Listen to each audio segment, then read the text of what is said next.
basqueteiros! Dando início então a mais uma edição do nosso podcast, a edição de número 62. Mais uma vez estou aqui eu, André Rocha, com meu amigo Gustavo Angeléias, para responder uma pergunta que muitos fizeram aí da noite de domingo para agora. Estamos na segunda-feira, mas é um assunto que bombou de ontem para hoje.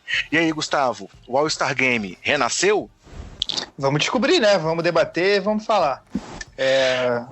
Fala aí todo mundo.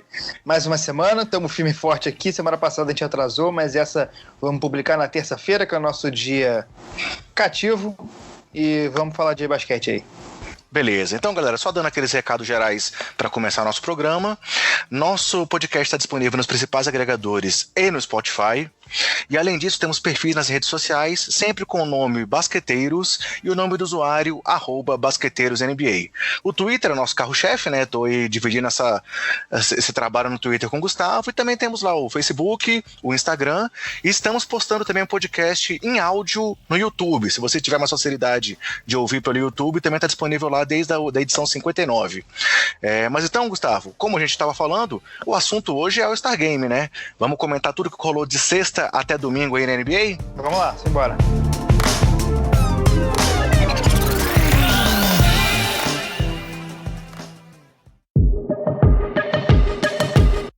Então, galera, na sexta-feira começamos o fim de semana das estrelas, né, com o jogo de calouros. E aí, antes de falar dos eventos propriamente ditos, eu acho que é importante a gente contextualizar um pouco do que representa essa parada do fim de semana das estrelas na NBA, né? É interessante a gente pensar, fazer uma reflexão de como que isso era interpretado anteriormente e como é que isso tem impacto hoje em dia. E aí, trazendo aqui um pouco do papo de velha guarda, né, Gustavo? Eu sou do tempo, galera, que a gente tinha essa dificuldade de assistir os grandes craques juntos, de ver um jogo na semana pela TV. Diferente do Gustavo, que começou a acompanhar há pouco tempo, esse momento do fim de semana das estrelas, eu já vivi essa época em que era um momento de você realmente parar para ver os craques em ação. Aquele jogador de time pequeno que você quase não conseguia ver na TV, no máximo acompanhava lá nos highlights do NBA Action. Quando chegava o fim de semana das estrelas, você torcia para ver esse cara em ação, seja ali num campeonato de 3 pontos ou mesmo no de enterradas, e principalmente na reunião dos craques no jogo das estrelas. Mas acho que hoje em dia está um pouco em desuso, né, Gustavo? Com essa multidão de informação que está na internet, acaba sendo uma coisa que é sem graça para muita gente, né? O mundo mudou e o basquete foi junto, e a forma como a gente acompanha basquete inevitavelmente acabou mudando também. E o All-Star Game entrou nesse balaio de gato aí, porque justamente esse ponto é muito importante pra gente entender o que aconteceu com o All-Star Game, de que hoje em dia a gente vê todo mundo, a gente sabe quem é todo mundo, se a gente quiser acompanhar todos os lances a gente consegue, com o League Pass ou não. Então, nos últimos anos realmente a situação estava acabando que os jogadores não compravam. E eu acho que também um lance que mudou é que os jogadores estão mais conscientes do perigo das lesões. Então todo mundo tinha muito medo de se lesionar, e aí acabou que isso foi um processo que culminou nos últimos anos com jogos que ninguém ligava. Até porque o All-Star Game é um negócio que muita gente fala que o All-Star Game, a gente precisa entender exatamente o que ele é, né? Ele ao mesmo tempo que ele é uma celebração do basquete, ele é uma parada na temporada regular, ele é um prêmio para quem jogou bem na temporada. Então eu acho que nos últimos anos ele estava um pouco perdido. Eu não sei, no termo que você botou na nossa pauta aqui, é se o All-Star Game renasceu. Eu não sei nem se ele chegou a morrer. Eu acho que ele estava mais sem rumo do que qualquer outra coisa. E a NBA tem tentado algumas ações para fortalecer esse momento desse evento, que para eles é muito importante financeiramente, né? Porque além de ser um momento que eles reúnem ali esses principais nomes e serve de vitrine para novos fãs ou para pessoas que não estão acompanhando tão próximo como a gente, por exemplo, ao mesmo tempo é um momento que eles têm que vender esse produto, né?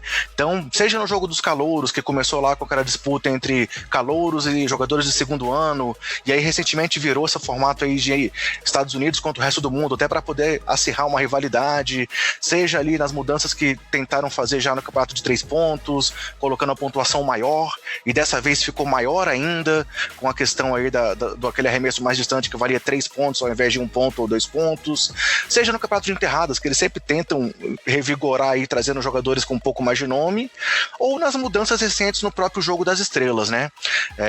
Primeiro com a questão do time escolhido pelos capitães, que já deu uma revigorada, e depois com as mudanças desse ano aí, onde eles fizeram esse formato, que a gente até brincou que era no formato gincana, mas que parece que num primeiro momento chamou a atenção do pessoal. Mas antes de falar então do jogo de domingo, só para seguir aqui a ordem cronológica, na sexta-feira tem aquele jogo das celebridades que ninguém acompanha, né? Então vamos começar a falar sobre a questão do jogo de calouros, onde a gente viu aí os estrangeiros dominando o primeiro tempo da partida, até com uma certa facilidade. A gente viu ali algumas jogadas dos estrangeiros mostrando sua força, mas quando o time começou a rodar, começaram a entrar os caras do banco, até uma coisa que a gente comentou no nossa análise prévia, foi de que o elenco do time americano era mais profundo, e aí no terceiro período eles colocaram 20 pontos de frente e levaram a vantagem ali até o final, né? E comandado principalmente pelo Miles Bridges, que acabou sendo MVP, o Eric Paschall e o Colin Sexton vindo do banco. Mas mesmo assim, eu acho que o mais importante de comentar o jogo dos calouros é que foi uma festa da molecada, muita enterrada, muita velocidade, e realmente ali parecia aquele All-Star Game das antigas, né? Onde os jogadores realmente estavam ali para mostrar a que vieram e mostrar o seu talento, né, cara?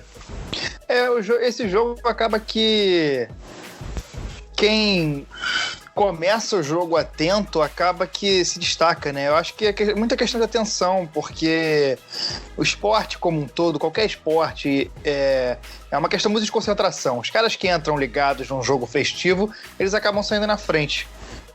Mas é isso, foi um jogo muito divertido, que também não importa tanto, né, cara? Porque muita gente ali não é All-Star, são só os caras que são promissores, daqui a 1 ano, 2, alguns se machucam, alguns saem, alguns não vão tão bem, alguns não viram aquilo que a gente espera, mas foi um jogo divertido, até porque dá pra ver que os caras estavam se divertindo. Quando...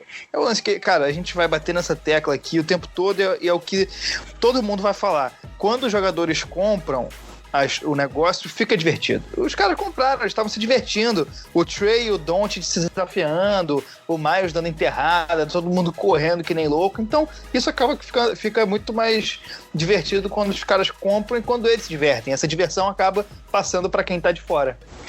Aí nós vimos ali, né, Jamoran e Zion jogando juntos, aquele finalzinho da partida, aquelas tentativas de enterradas, tanto do Zion quanto do próprio Moran, e não deu certo, mas, rendeu belas fotos e rendeu diversão. Então, assim, diferente do que a gente percebeu no All-Star Game, que teve essa motivação, ali os meninos estavam brincando, mas talvez pra eles seja realmente isso, né? Talvez no jogo de sexta a gente não espere essa competitividade tão grande. Claro que essa disputa Estados Unidos e resto do mundo, em outros tempos poderia ter uma disputa muito maior. Ela trouxe um pouco mais de rivalidade, de equilíbrio até, porque a gente vê que o pessoal aí do resto do mundo de uns tempos pra cá cresceu bastante, então passaram a ser jogos mais complicados até do que quanto era de calouros contra segundanistas, mas realmente ali a grande questão é a diversão da molecada e eles realmente se mostrarem, né? Porque, tudo bem, a gente falou da amplitude agora, do alcance dos jogos, que todo mundo pode enxergar, assistir a partida que quiser, mas muitas vezes a gente não tem foco nesses moleques, né? De novo, a não ser que seja um cara mais hardcore, um cara que acompanha a fundo como a gente, tem gente que não conhece o próprio Miles Bridges, ou sei lá, não sabe, desse ano parou de olhar muito o time do Golden State, nunca viu o Pascal se destacando, então só olha para os principais nomes. E aí, uma curiosidade é que normalmente nesse jogo, os caras do banco entram mais fortes, aquilo que você falou, os caras que entram mais ligados, normalmente são os caras que vêm da reserva, né? E aí, meio que por isso que o Bridges acabou levando o prêmio de MVP. E por isso que nenhum de nós acertou quem era, porque ninguém ia chutar o Miles Bridges. Mas é esse lance, a gente acaba achando que os principais nomes na temporada regular vão mandar bem, mas acaba que não. Ano passado ou ano retrasado foi o Bogdanovic do Kings, então assim, acaba que rola essas surpresas assim. Até porque nem tá todo mundo 100%. E eu acho que essa parada rola um choque de gerações aí também, porque eu acho que... Eu tenho certeza que se a gente tivesse esse desafio dos calouros há 15, 20 anos, seria completamente diferente, porque a relação que os atletas jovens hoje em dia têm com o jogo e com o basquete é muito diferente do que uma geração do Kobe, que uma geração do LeBron, uma geração do Garnett, uma geração do Tim Duncan teve. Então, acho que... Eles já nasceram nesse formato, né? É uma galera que tá preocupada muito mais em diversão, muito mais com uma autofelicidade do que com qualquer outra coisa. Beleza. Passando então para o sábado, né, para o segundo dia ali de eventos, o sábado sempre começa com o desafio de habilidades, que também é um campeonato que já passou por algumas mudanças, principalmente desde a entrada dos bigs, né, dos caras grandões aí na competição, e a gente viu mais uma vez os bigs se destacando em frente aos armadores. Claro que tudo bem, no passado a gente já teve nomes como Chris Paul participando, Derrick Rose, Lillard, caras assim que realmente são bem conhecidos pelo talento, pelo domínio de bola, mas dessa vez assim, os baixinhos acabaram decepcionando. E aí o grande campeão foi o Bam Adebayo, que de cara eliminou o Spencer Dinwiddie, que já tinha sido campeão há 2 anos, depois eliminou o Pascal Siakam e enfrentou o Domantas Sabonis na final. Então o próprio Dinwiddie, que eu já citei, o Patrick Beverley, o Shai e o Tatum rodaram logo de cara. Então assim, talvez esse seja o evento menor do All-Star Game, até pela falta não é um evento que existe há tanto tempo, mas não deixa de ser uma surpresa da gente poder ver esses grandões mostrando que eles também têm talento, né, cara? Esse aí eu confesso que eu não vi, sábado eu não tava tão ligado, eu só fui ver lances depois, mas é aquele negócio, tem que ver o que os caras, é aquela coisa, os caras têm que estar mais ligados, né, porque... E também é muito gincana, porque você pode fazer tudo certinho, no final você errou a bola de 3, teu amigo acertou. Ano passado foi isso, Jason Tatum acertou uma bola de 3 lá, quase do meio da quadra, e levou, entendeu? Então, assim, acaba que ele não tem tanta atenção, porque é o mais aleatório também, né? E aí, passando para o segundo evento, não vale nem entrar mais em detalhes do desafio de habilidades, o segundo evento já é mais clássico, né, o campeonato de 3 pontos, que assim, vem algumas variações aí recentes. Primeiro, eles colocaram aquela opção do jogador colocar 5 bolas valendo 2 pontos numa mesma posição, né, o que já aumentou a pontuação possível, e agora colocaram 2 arremessos mais distantes que valiam 3 pontos cada. Então, a pontuação que no passado máxima era 30 pontos, agora chegou a 40 pontos possíveis. E aí, se a gente for pensar aí nos pontos alcançados pelos jogadores, a maior pontuação conseguida foi de 27 pontos. Na primeira rodada, Buddy Hield, Devin Booker e Davis Bertans, não, os dois conseguiram 27 pontos e o Davis Bertans conseguiu 26. E aí a grande decepção na primeira rodada fica por conta do Trae Young, que abriu ali a competição, era o meu candidato e converteu apenas 15 pontos dos 40 possíveis. E aí para a segunda fase, então, passaram os nomes que eu já citei, né? O Buddy Hield, o Devin Booker e o Bertans. E aí o Devin Booker acabou fazendo 26 pontos, superando o Bertans, que tinha 22. E aí o Hield foi ali foi o último a arremessar. E na última bola ele converteu uma bola de 2 pontos e com 27 pontos acabou se tornando o vencedor. O Booker, lembrando que o Booker entrou nessa competição, apesar de já ter um título aí no currículo, ele entrou na competição na vaga que era do Damian Lillard e não fez a parte dele, mas o Hield acabou mostrando que não apenas aí foi o jogador mais rápido a conseguir 800 bolas de 3 na carreira, como também se mostrou assim, um gatilho quente nesse tipo de competição, né? O Hield foi muito bem. Se eu não me engano, no ano passado ele teve uma sequência absurda no primeiro round e aí foi pro segundo, todo mundo falando, porra, vai ganhar, e aí o Joe Harris surpreendeu. Mas é aquilo, né? Acaba que esse torneio, ele é muito de pegar fogo, né? Se os caras pegam fogo, é difícil segurar. E o Hield foi isso, pegou fogo e ninguém segurou. Inclusive na transmissão da ESPN, né, o Betinho tava lá comentando e ele falou justamente isso, que às vezes você esquenta ou às vezes você esfria, e aí também fica muito difícil você se recuperar quando a bola começa a não cair, você acaba psicologicamente ficando abalado.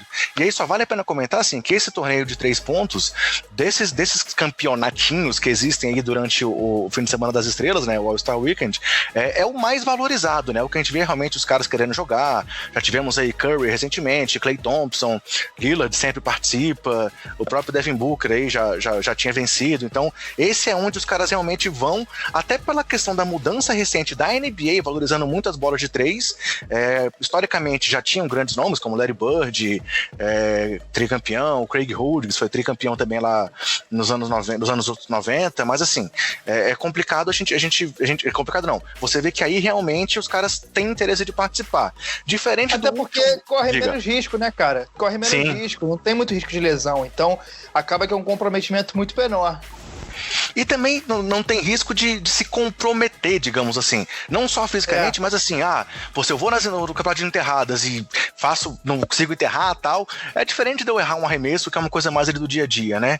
Mas então, justamente fazendo esse link, é um campeonato muito mais valorizado do que o último evento, que é o grande evento aí do sábado, do All-Star Game, que é o campeonato de enterradas, que começou lá em 84, e aí já veio também com vários formatos, já teve anos aí muito, muito legais, teve lá a época da disputa do Jordan com o Dominic Wilkins, depois teve uma baixa ali no meio dos anos 90, mas depois cresceu com Kobe Bryant, Vince Carter, passou por outro tempo meio em baixa, mas desde ali daquelas disputas entre o Zach LaVine e o Aaron Gordon tinha crescido novamente, e aí esse ano o Gordon decidiu voltar a participar, assim como o Dwight Howard também voltou, só que aí a grande questão desse campeonato foi toda a polêmica na decisão ali do título propriamente dito, né? Passaram para a segunda rodada o Aaron Gordon e o Derrick Jones Jr., deixando para trás o Pat Connaughton, que o mais legal que ele fez foi vestir uma roupa ali em homenagem a homens brancos que não sabem enterrar. Pô, isso foi maneiro pra caramba, isso foi muito legal. E deixaram pra trás também o Dwight Howard, que foi uma pontuação muito baixa na primeira enterrada, e depois, por mais que ele tenha conseguido uns 50, quando ele se vestiu ali de super-homem novamente, homenageou o Kobe, não conseguiu se classificar, né? Ficou atrás do Gordon e do Derrick Jones Jr. E aí, se a gente for só fazer um retrospecto, o Aaron Gordon chegou na decisão só com nota 50. E aí, claro, pelo conjunto da obra, se a gente fosse fazer ali uma contagem média, ele foi muito bem em todas as pontuações. Enquanto o Derrick Jones só foi ter assim, essa sequência de 50 justamente ali na final. E aí foram para aquela última enterrada. O que aconteceu, Gustavo? Teve uma confusão ali, né? Virou meme, virou uma zona. Aquele negócio, assim, eu vou abrir meu coração aqui, hein? Momento verdade. Eu não achei a enterrada do Aaron Gordon sobre o Taco Fall isso tudo. Eu achei as do Derrick Jones muito mais impressionantes. Assim, eu admito que talvez eu esteja errado, porque a opinião contrária é praticamente unânime, mas... Porra, o Taco se curvou todo pro Aaron Gordon conseguir pular ele, ficou feio. É porque ele falou que ele temeu pela vida dele, pô, ele tava com medo. Porra, porque exatamente, se o Aaron Gordon não ia conseguir pular ele, é justamente por isso. Eu acho que assim, a grande questão, assim, ao meu ver, não foi nem assim, isoladamente a enterrada do Aaron Gordon, mas aquela última enterrada do Derrick Jones também não foi nada de excepcional. Quem questionou lá em 2016... com a anterior, né? E lá em 2016, quando questionaram a própria vitória do LaVine contra o Aaron Gordon naquele campeonato absurdo, que ele também foi um dos melhores de todos os tempos, que o Gordon trouxe o mascote para as suas enterradas, naquela época o LaVine pulou também ele mais ou menos da linha do lance livre, mas ele fez um lance muito mais acrobático, passou a bola debaixo das pernas e tal, enquanto o Derrick Jones pulou tipo um passo à frente da linha do lance livre e só fez ali um movimento de braço. Então, pra mim, menos até do que, sei lá, merecer um 50 a enterrada do Aaron Gordon, é que a última enterrada, tudo bem, esquece ali dali pra trás, foi pra aquela enterrada final a decisão. E naquela última bola, por mais que o Gordon não tenha sido uma enterrada assim, sei lá, fenomenal, absurda, foi muito legal. O impacto de trazer ali o Taco Fall, toda a questão midiática também de trazer o Taco Fall aí por tudo que ele representa hoje na NBA, foi melhor do que o Derrick Jones fez. Só que aquela questão, os votos são sequenciais. Então,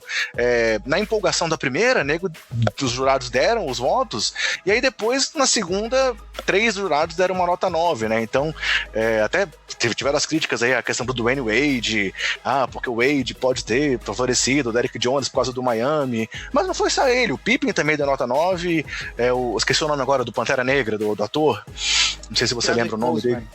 Também deu nota 9, então assim, não foi só o Wade que foi decisivo, mas pra mim a grande questão é essa, a última enterrada do Derrick Jones também não foi assim fenomenal a ponto de superar a enterrada sobre o Taco Fall, entendeu? E acaba que também fica uma coisa, o próprio campeonato de enterrados, ele fica uma coisa meio sem critério, a gente não tem muito como quantificar, porque o que define o que é uma enterrada boa, uma enterrada ruim? É uma coisa muito do momento ali e dos jurados. Então, sei lá, acabou que teve essa zona aí, o que falaram que os jurados que combinaram de fazer um empate, mas aí teve alguém que errou ali na hora, então essa zona eu acho que valeu pelo meme. E depois teve também a famosa entrevista aí do Eric Gordon, que ele falou que foi roubado e que deveria ter 2 troféus em casa. E aí, se a gente for olhar também pro lado do Derrick Jones Jr., assim, pra mim ficou óbvio que ele tava sem graça ali na hora, porque ele viu a reação de todo o ginásio depois da enterrada do Aaron Gordon. Tanto que, assim, eu tava ali online no Twitter na hora e eu já tinha escrito o tweet ali de, muito legal a gente ter visto o Taco Fall decisivo no torneio de enterradas. E aí, quando eu vi a nota, eu falei, deixa eu apagar o meu tweet aqui que eu não posso nem soltar, tal, mas... aí depois o Derrick Jones falou, não, ele é o melhor jogador em enterradas da NBA, mereceu o título, mas na hora ele tava visivelmente sem graça. Eu acho que nem ele acreditou que ele levou depois daquele último lance. Pois é, mas eu acho que no final foi um torneio de enterrados mais divertido do que a média dos últimos anos. Eu acho que valeu por isso. E aí, só um dado histórico, com as notas 50 que o Aaron Gordon recebeu, ele é o jogador com mais notas 50 na história do torneio de 3 pontos, com 8 notas 50 recebidas, contra 7 do Zach LaVine e 6 de Michael Jordan e do Derrick Jones Jr. Então, e é engraçado que assim, e o Gordon é o cara que tem mais notas 50 e não tem um título, né? Então, parece que realmente, isoladamente, ele foi melhor do que no conjunto da obra. Mas, passando então do sábado, indo agora pro jogo principal, o jogo de domingo, cara, a gente sabia de todas as homenagens aí que a NBA estava preparando pro Kobe, a própria questão dos uniformes, um time usando a camisa 2, o outro usando a camisa 24, em homenagem ao Kobe e a Gigi, a mudança da própria regra, só repetindo rapidamente como é que foi a questão da regra, porque talvez algumas pessoas ainda tenham certa dificuldade.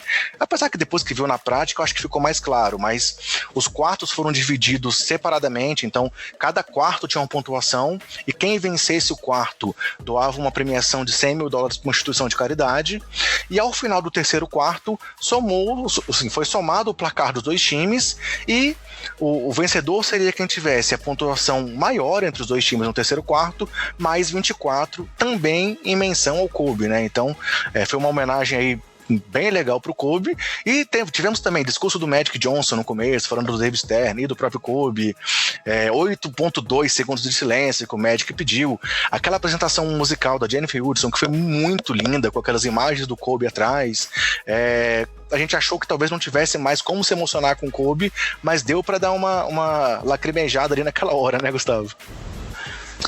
Não, foi bastante emocionante mesmo. A Jennifer Hudson fantástica, ela é muito boa cantora, e ali ela realmente cantou com emoção, deu pra sentir, e é isso, cara, foi uma celebração também do Kobe, eu acho que foi na medida certa.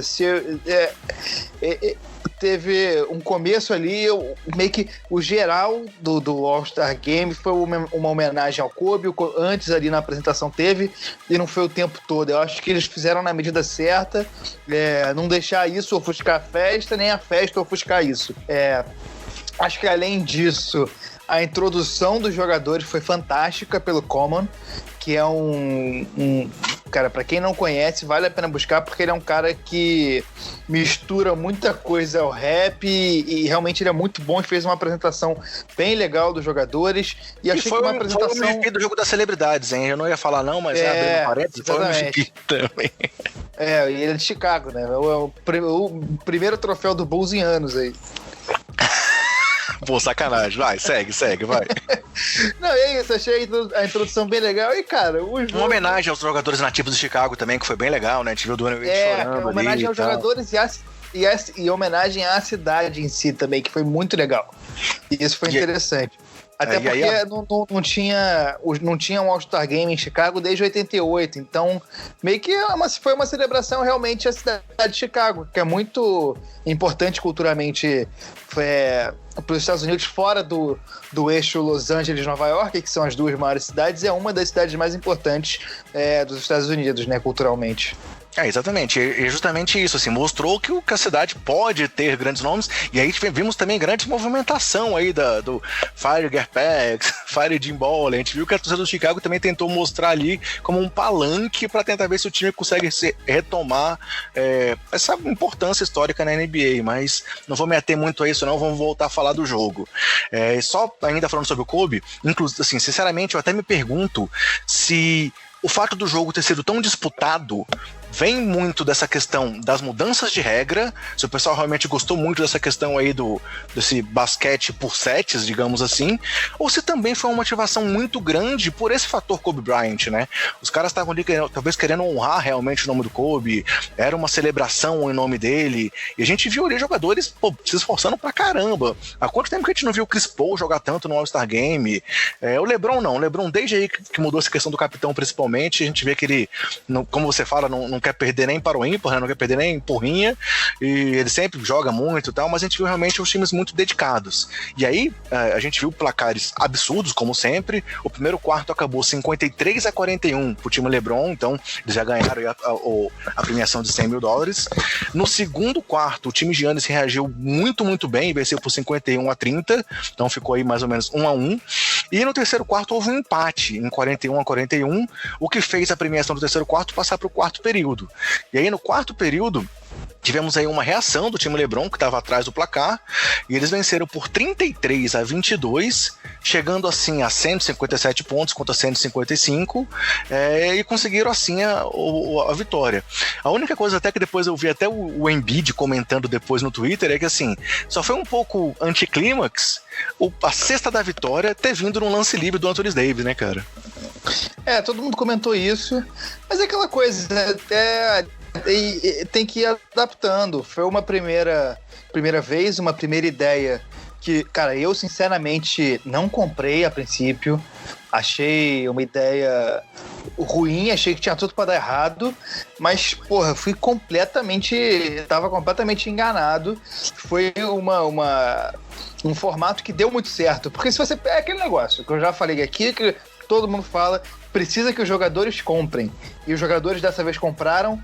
Respondendo a sua pergunta, eu acho que pode ter um pouco do Kobe, sim, tem um pouco do formato, um pouco de tudo, né? A gente não é uma coisa que a gente não vai conseguir medir, são vários fatores, e eu acho que se a gente dissecar o formato, ele acaba que são 3/4 de festa que eles podem jogar meio que de qualquer jeito, não precisa se importar tanto, e aí 24 pontos para se importar, entendeu? Então eu acho que acaba que você dilui um pouco e você coloca muito foco no último quarto, e os caras não precisam se esforçar tanto, mas precisa se esforçar em só um dado momento, e que acabou, cara, foi muito maneiro, foi muito divertido. Eu não esperava. Eu comecei a assistir, eu vi a introdução inteira. Aí, quando começou o primeiro quarto, chegou na metade ali, a internet começou a ratear, porque eu não estava em casa, eu estava em outra cidade. A internet começou a dar problema, eu falei, cara, quer saber? Não vou ver, não. No último quarto eu tento voltar e vejo. Aí, no finalzinho do terceiro quarto eu voltei, a internet começou aí, eu falei, vamos ver o que dá. Já tava tarde, eu pensei, não vou dormir agora, não, vou esperar. E foi muito divertido. Eu acho que eu falei isso em um grupo com os amigos. Tudo que a gente pode esperar do All-Star Game teve, eu acho que talvez até mais. E assim, foi muito divertido, porque assim, realmente, no primeiro ano lá do duelo de capitães, a gente viu o time LeBron, naquele final, ele tentando vencer o time Curry de qualquer forma, mas nesse jogo ficou mais evidente ainda, né? O finalzinho do jogo teve uma marcação, tanto que assim, é anticlímax a gente vê a vitória vindo no lance livre, mas mostra que assim, os caras estavam marcando, rolou uma falta, chegou a ver lance que você via assim, 4 jogadores em cima de um, tentando fazer uma blitz para poder recuperar uma bola. Então, o final da partida acabou sendo muito emocionante. Teve lance livre, teve toco do Giannis ali no final, o Kyle Lowry provocando o LeBron, era uma coisa que assim, tava muito legal, falta de ataque para um lado, falta de ataque do outro, e no final a falta no Anthony Davis, que ele acabou errando o primeiro arremesso e convertendo o segundo para a vitória, né? Então, vamos ver se isso vai se manter. Eu confesso que até acho que isso ficou meio claro naquela minha fala do começo, falando um pouco sobre o evento e a importância que isso já teve no passado e o impacto que isso pode trazer para o grande público. Mas, cara, eu sempre gostei do All-Star Game, talvez por essa visão lá de trás.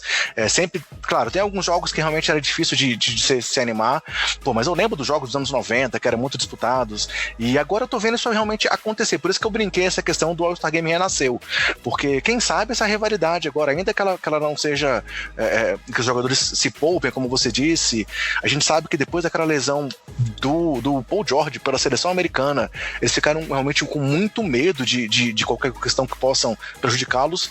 Então, assim, às vezes eles eram mais preocupados em ser eleitos para poder ter bônus salarial, coisas assim, do que com o jogo em si, mas agora parece que pelo menos para alguns, a vontade de ganhar tá brotando, né? E aí, a própria questão da montagem de times, a provocação entre eles, também é uma coisa que eu acho que tá valorizando. Não só o formato desse ano, mas os últimos 3 anos tiveram um pouco mais de disputa, talvez por essa questão até da provocação entre os amigos, né? Porque agora os caras são todos parças, e aí é legal também você dar uma cutucada naquele seu colega, né, cara?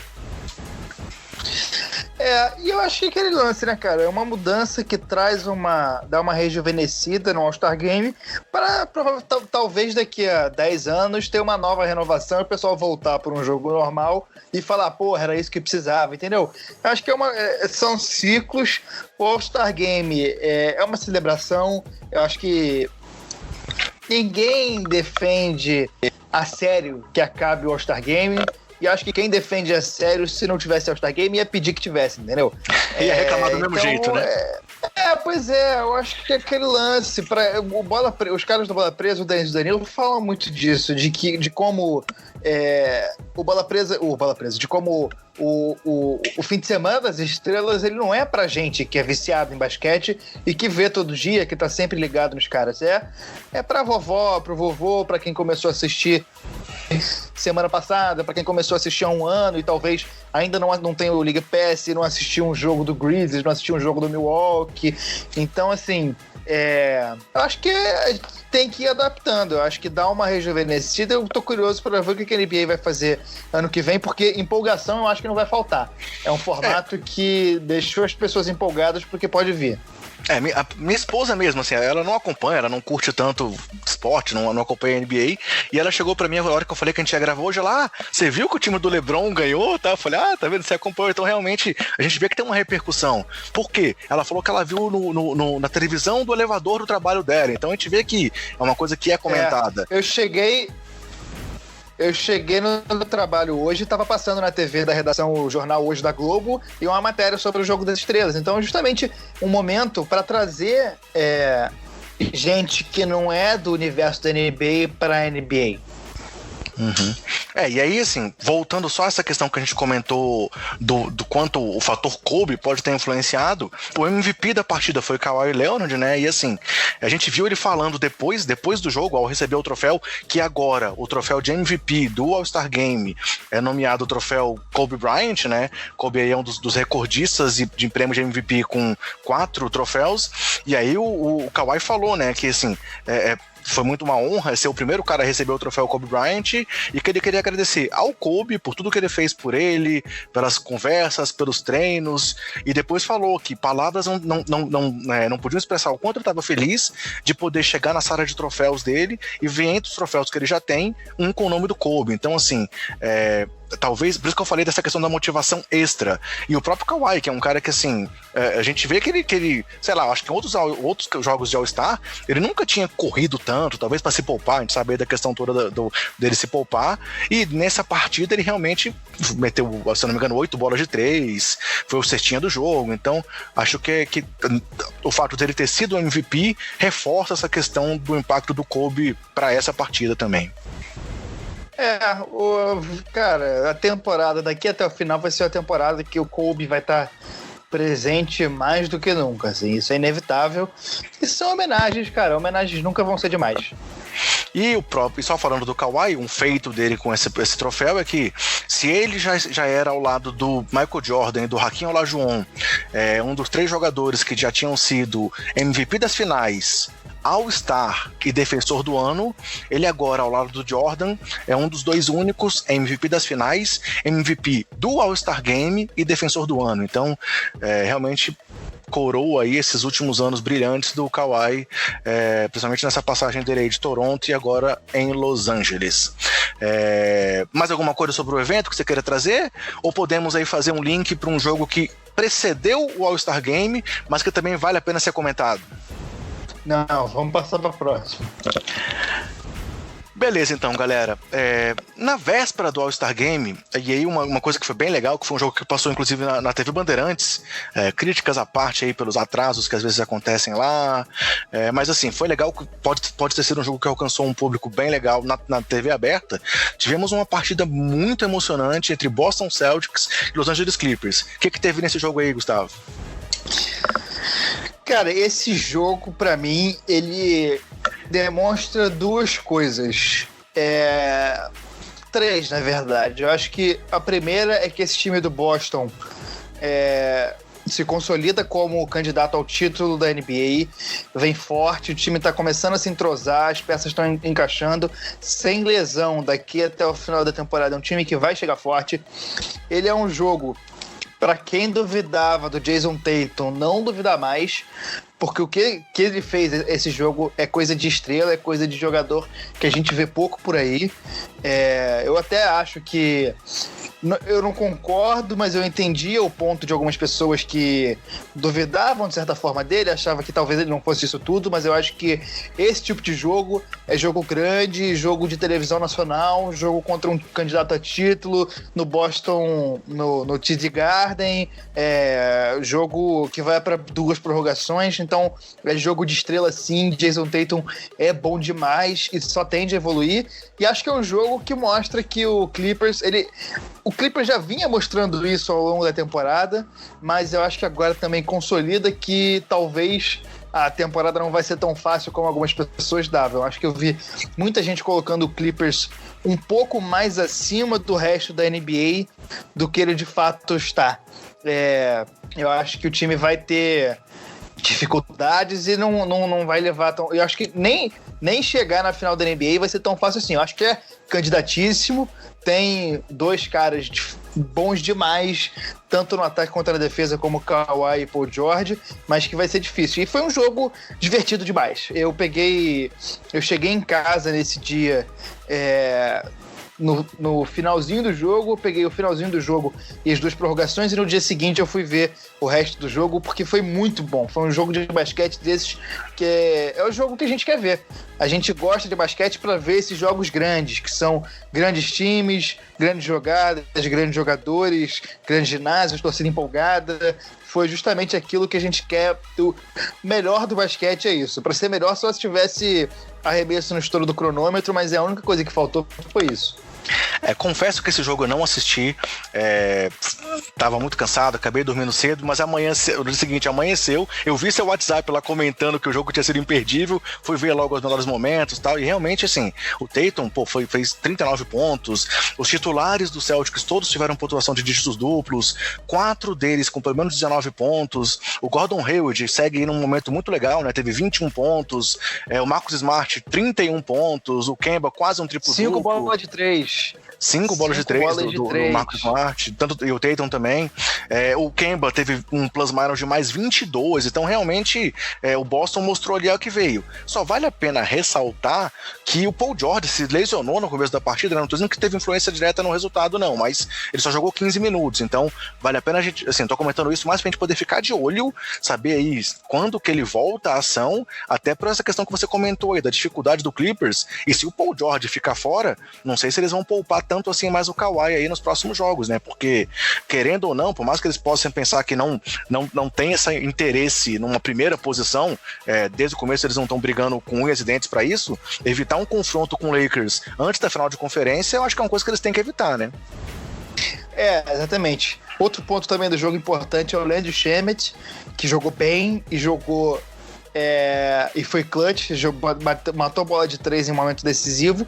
E, cara, é aquele lance. Eu acho que a temporada tá se encaminhando pro final. E acho que é bom até a gente dar um panorama do... Não passar pela tabela toda, mas falar as primeiras posições, porque estamos no All-Star Break, né? Hoje, segunda-feira, dia de gravação, não tem jogo. Dia da publicação desse podcast, não tem jogo também. Na quarta não tem jogo, só volta na quinta. Então eu vou passar rapidinho aqui. Na Conferência Leste, Milwaukee com 46 vitórias e 8 derrotas. Toronto, depois desse sprint de 15 vitórias que foi interrompido na semana passada, 40 vitórias e 15 derrotas. Boston, 38 vitórias e 16 derrotas. Miami, 35 vitórias e 19 derrotas. Na Conferência Oeste, Lakers segue no topo, 41 vitórias e 12 derrotas. Denver, 38 vitórias e 17 derrotas. Clippers, que a gente acabou de falar, 37 vitórias e 18 derrotas. E o Utah, na quarta posição, 36 vitórias e 18 derrotas. Eu acho que nesse All-Star Break a gente consegue ter um panorama de como as coisas devem se encaminhar para o final. Acho que a gente não deve ter surpresas, no sentido de que, não de que está tudo definido, mas quem vai brigar já está definido e quem já pode largar também está definido. E acho que é isso, cara. Agora a reta final é esperar chegar aos playoffs e ver como é que vai ser o panorama. Quem vai pegar jogador de buyout, quem vai mudar, se vai ter lesão, se não vai ter lesão, quem vai entrosar, quem vai começar a brilhar agora, porque sempre tem aquele cara que começa a brilhar depois do All-Star Game, tem cara que voltou de lesão há pouco tempo, então é encaminhar para o final da temporada aí e já começar a pensar nos playoffs. Beleza, então seguindo em frente aqui, depois dessa belo parêntese que você abriu aí falando da classificação, vamos para aquele nosso momento Zion Williamson, que a gente tem feito nos últimos podcasts, comentando aí os números alcançados pelo primeiro escolhido do último draft. E aí, galera, falando então dessa última partida também no mesmo dia do jogo do Boston e Clippers, teve o duelo entre Pelicans e OKC, onde o OKC acabou vencedor, mas olhando individualmente para o Zion, ele que vinha de uma partida de 31 pontos, conseguiu 32 pontos, um novo recorde na carreira, e aí brincando, assim, no dia seguinte foi o jogo dos calouros, né? Então, foi a primeira vez que ele teve um back-to-back na carreira dele, e aí falando... Sem essa brincadeira, voltando ao jogo pelo próprio Pelicans, cara, ele se tornou o primeiro jogador desde Michael Jordan com 8 jogos de pelo menos 20 pontos nos 10 primeiros jogos da sua carreira. Se tornou também o primeiro jogador desde Shaquille O'Neal com mais de 200 pontos e mais de 75 rebotes nos 10 primeiros jogos da sua carreira, sendo que ele teve até aqui 148 pontos no garrafão na temporada, o que dá uma média de 15,1 pontos no garrafão. O terceiro maior número da NBA, mesmo estando com minutos limitados. E além disso, nas últimas 30 temporadas, os únicos jogadores que foram a primeira escolha no draft, que tiveram pelo menos 200 pontos nos 10 primeiros jogos da carreira, são Zion Williamson e os Hall of Famers, né, jogadores do Hall da Fama, Shaquille O'Neal e Allen Iverson. Mais dois dados só curiosos aí sobre o Zion, é que apenas 2 jogadores na área de 3 pontos marcaram mais de 200 pontos com pelo menos 55% de aproveitamento nos arremessos nos 10 primeiros jogos. O Zion e o Shaq, que a gente já citou. E por fim, o Zion é apenas o 4º jogador com menos de 21 anos a registrar jogos consecutivos de 30 pontos, ao lado de LeBron James, Devin Booker e Luka Doncic. No entanto, ele é o único que fez isso, 2 jogos de pelo menos 30 pontos, nos 10 primeiros jogos da carreira. E aí, só voltando àquela discussão de sempre, Gustavo, será que o fato de o Zion estar tendo essa sequência de jogos na reta final da temporada realmente não permitem que ele sonhe em brigar com o Ja Morant pelo prêmio de calor do ano, ou realmente você continua batendo o pé aí de que tá difícil e o Morant já vai levar? Eu acho que é difícil, cara, até porque ele tá com muita restrição de minutos, né? Ele não tá jogando direto. O que é impressionante pros números dele, mas eu acho pouco provável que vão votar, até porque quem vota é jornalista. Eu acho que se tivesse voto de torcida, talvez a gente pudesse... acho que talvez se tivesse voto de torcida a gente pudesse ter uma surpresa aí, mas sendo de jornalista eu acho que não. Mas de qualquer jeito não deixa de ser impressionante o que ele tá fazendo com poucos minutos, e acho que é aquilo, cara. Essa temporada é pra ele se soltar e jogando. O Pelicans pouco provável que vá para os playoffs, então dar tempo para ele ir se soltando, e aí temporada que vem vir com tudo, porque o futuro é promissor pro Zion. Beleza. Indo então para a reta final do podcast, galera, temos algumas curtinhas aqui para comentar. Essa segunda-feira, dia 17 de fevereiro, é aniversário de ninguém mais, ninguém menos do que Michael Jordan. Para muitos aí, o maior jogador da história, e eu, claro, estou nessa lista aí, até porque realmente foi por causa do Jordan que eu virei torcedor de Chicago lá nos anos 90. O Jordan chegou a 57 anos. E aí, pô, meus parabéns aí ao MJ por tudo que ele representou pelo esporte, mesmo tendo muita gente hoje que considera ele só como sendo uma marca de roupa ou o cara do meme. Quem for a fundo e pesquisar aí a carreira do Jordan, vê o tanto que ele influenciou e influencia no basquete. Antes de passar para você comentar, o segundo dado que eu trouxe aqui é que hoje a gente também comemora o aniversário do último quádruplo duplo que a gente teve aí na história da NBA, lá no dia 17 de fevereiro de 94, quando o David Robinson, contra o Detroit Pistons, teve uma partida de 34 pontos, 10 rebotes, 10 assistências e 10 tocos. Então são aí, ó, de 94 pra cá, quantos anos? Vamos lá. 36, é isso?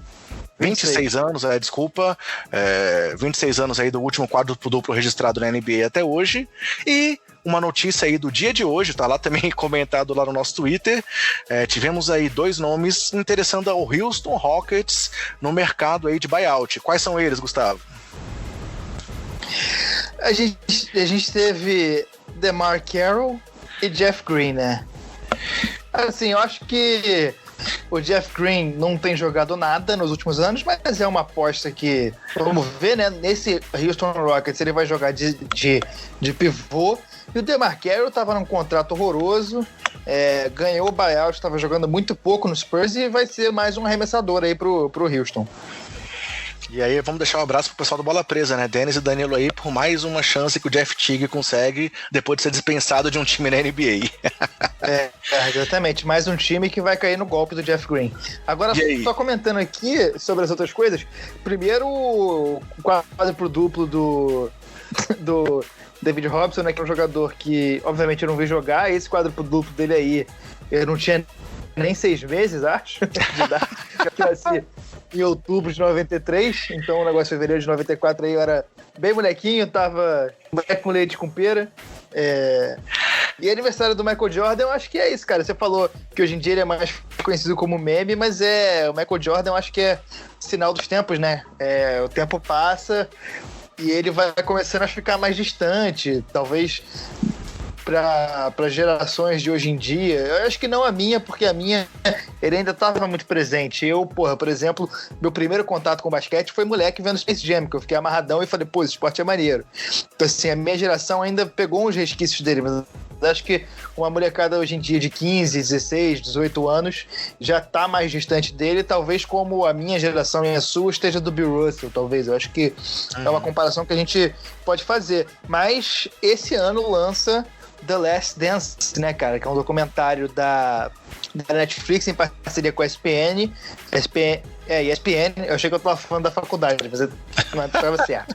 A parceria da Netflix com a ESPN, com imagens da última temporada do Michael Jordan, que pra quem não sabe vai lançar ali em junho ou julho, e é uma equipe de documentaristas que acompanhou tudo da última temporada do Michael Jordan. Até a curiosidade que eu descobri recentemente, acho que, se não me engano, ouvindo o Bola Presa também, ou o Bola Presa ou Café Belgrado, de que o Adam Silver, ele tinha uma posição de publicidade na NBA antes de virar comissário.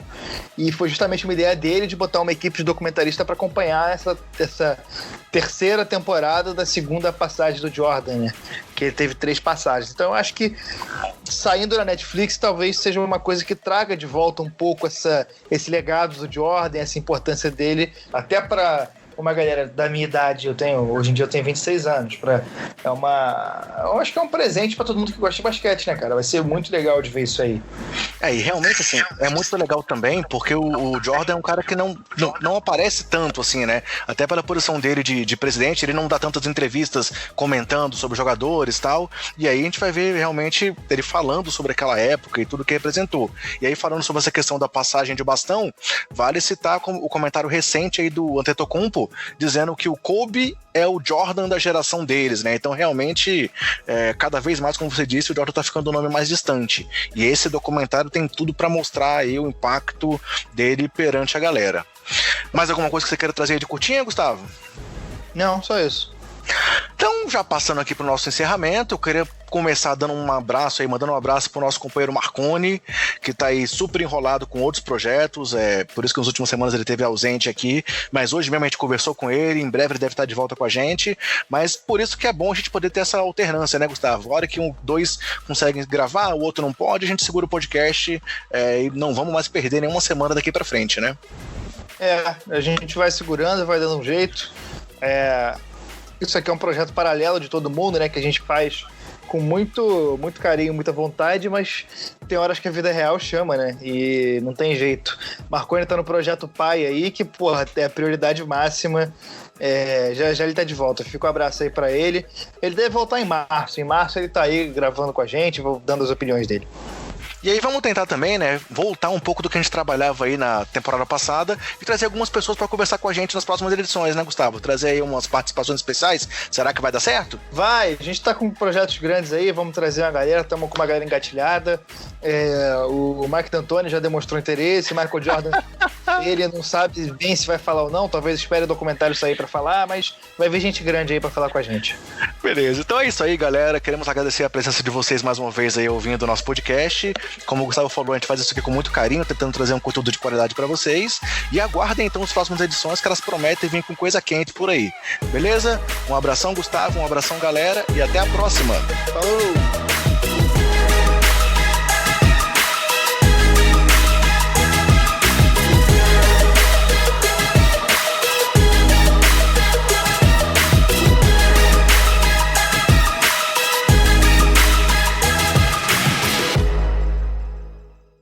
Este podcast foi editado